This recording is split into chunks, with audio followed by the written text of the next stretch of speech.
അപ്പോൾ ഇന്നത്തെ അത്താഴത്തിന് നമുക്ക് ചപ്പാത്തിയും ചിക്കൻ കറി ഉണ്ടാക്കിയാലോ. സമയം ലേറ്റ് ആയി കേട്ടോ, 6 മണിയായി. നമുക്ക് പെട്ടെന്ന് ഉണ്ടാക്കി. ചപ്പാത്തി ഞാൻ കുഴച്ച് വെച്ചിട്ടുണ്ട്. ഇനി നമുക്ക് ചിക്കൻ കറി ഉണ്ടാക്കാം. ചിക്കൻ ഇവിടെ ഞാൻ മുറിച്ചെല്ലാം റെഡിയാക്കി വെച്ചിട്ടുണ്ട്. അതിലേക്ക് നമുക്ക് കുറച്ച് മഞ്ഞൾപ്പൊടിയും ഉപ്പും കൂടി ഇട്ടിട്ട് നമുക്കതിനെ ഒന്ന് വേവിച്ചെടുക്കാം. നന്നായിട്ട് തിരുമ്മി നമുക്കതിനെ വേവിച്ച് എടുക്കാം.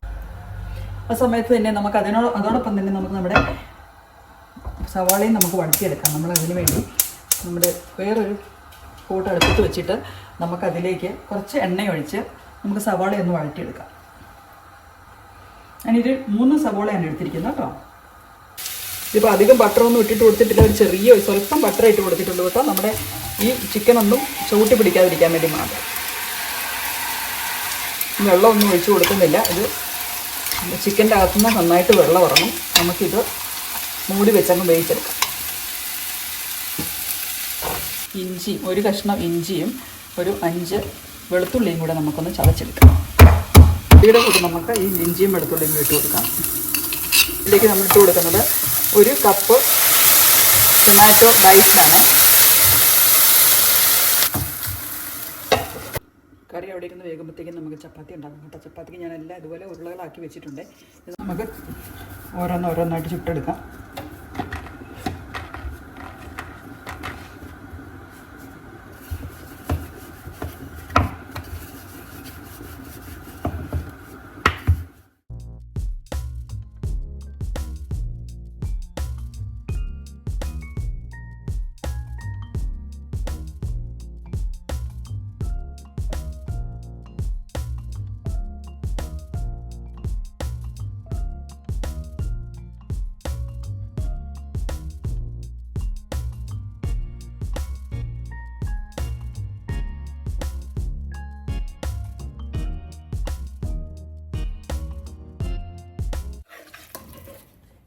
നമ്മുടെ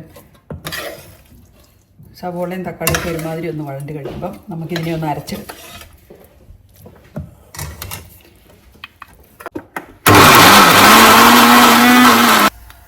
ഈ പാൻ തന്നെ ചൂടായി വരുമ്പോഴത്തേക്കും നമുക്കതിലേക്ക് ഒരു സ്വല്പം എണ്ണയും കുറച്ച് നെയ്യോ ബട്ടറോ എന്തെങ്കിലും കൂടി ഇട്ട് കൊടുത്തിട്ട് ജസ്റ്റ് ഒരു ടേസ്റ്റിന് വേണ്ടി മാത്രം.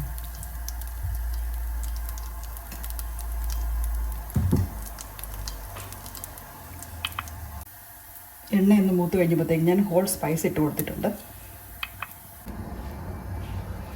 സ്പൈസസ്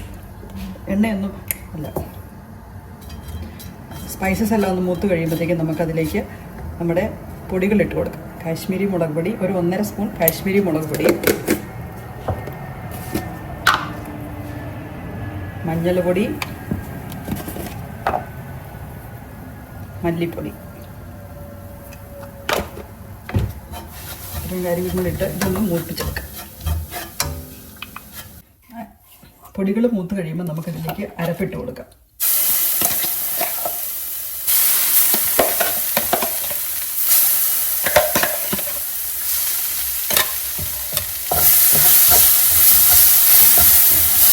അരച്ച്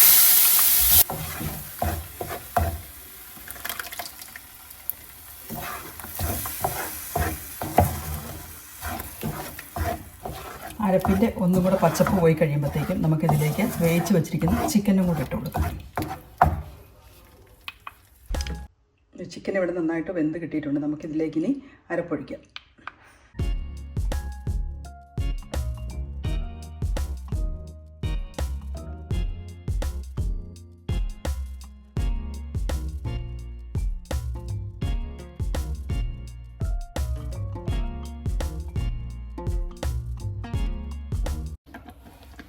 നമ്മുടെ കറിയുടെ നിയർലി റെഡിയായി. ഇനി നമുക്കിതിലേക്ക് കുറച്ച് ഫ്രഷ് ക്രീം ഒഴിച്ച് കൊടുക്കാം. ഒരു തിക്നെസ്സിന് വേണ്ടി അല്ലെങ്കിൽ ഒരു ചാറിന് വേണ്ടി നമുക്ക് കറി റെഡിയായി. നമ്മൾ കുറച്ച് കറി ഇവിടെ റെഡി ആയിട്ടുണ്ട്. നമുക്കിനി കുറച്ച് ഫ്രഷ് ക്രീമും കൂടെ ഒഴിച്ച് കൊടുക്കാം. പിന്നെ നിങ്ങൾക്ക് ഒരു ബട്ടർ ചിക്കൻ്റെ ടേസ്റ്റൊക്കെ വേണമെന്നുണ്ടെങ്കിൽ കുറച്ച് ബട്ടർ അതിൻ്റെ മുകളിൽ ഒഴിക്കുകയും അതോടൊപ്പം തന്നെ കുറച്ച് തേൻ ഒഴിക്കുകയോ അല്ലെങ്കിൽ കുറച്ച് സ്വല്പം ഷുഗർ ഇട്ട് കൊടുക്കുകയോ ഒക്കെ ചെയ്യും കേട്ടോ. അപ്പം ഞാനിതൊന്നും ചെയ്യുന്നില്ല. അങ്ങനെയൊക്കെ ചെയ്യുവാണെങ്കിൽ കുറച്ചും കൂടെ ഒരു ബട്ടർ ചിക്കൻ്റെ ടേസ്റ്റും കൂടെ കിട്ടും.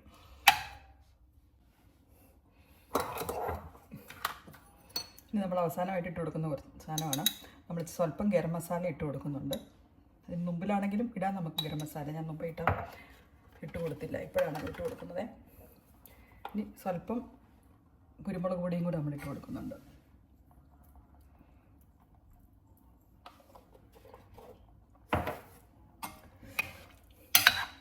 ഗരം മസാലയൊക്കെ നമ്മൾ വീട്ടിൽ തന്നെ പൊടിച്ചെടുക്കുന്ന ഗരം മസാലയാണ് കേട്ടോ. അപ്പോൾ നല്ല മണമാണ്. ഇപ്പോൾ ലാസ്റ്റ് ഇട്ട് കൊടുത്താൽ മതി, അപ്പം നല്ല മണം അവിടെ നിന്നോളും ആ കറിക്ക്. ഇനി ലാസ്റ്റ് പരിപാടി എന്ന് പറഞ്ഞെങ്കിൽ നമ്മൾ കുറച്ച് കസ്തൂരി മെത്തി, അതായത് നമ്മുടെ ഉലുവയുടെ ഇല പൊടിച്ച് കസ്തൂരി മെത്തി ഇട്ട് കൊടുക്കും.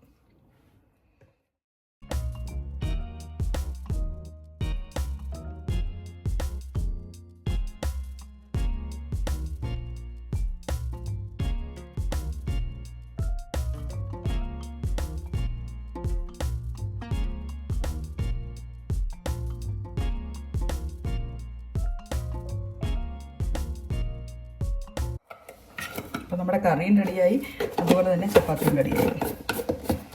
വീഡിയോ എടുത്തുകൊണ്ട് നമ്മൾ സ്വല്പം താമസിച്ചു, അല്ലെങ്കിൽ നമുക്കിതൊരു അരമണിക്കൂർ ഉണ്ടാക്കിയെടുക്കാവുന്ന കറിയും. അപ്പോൾ കറി കണ്ടോ, അപ്പോൾ ആക്കാൻ പറയും. ചപ്പാത്തിയോ?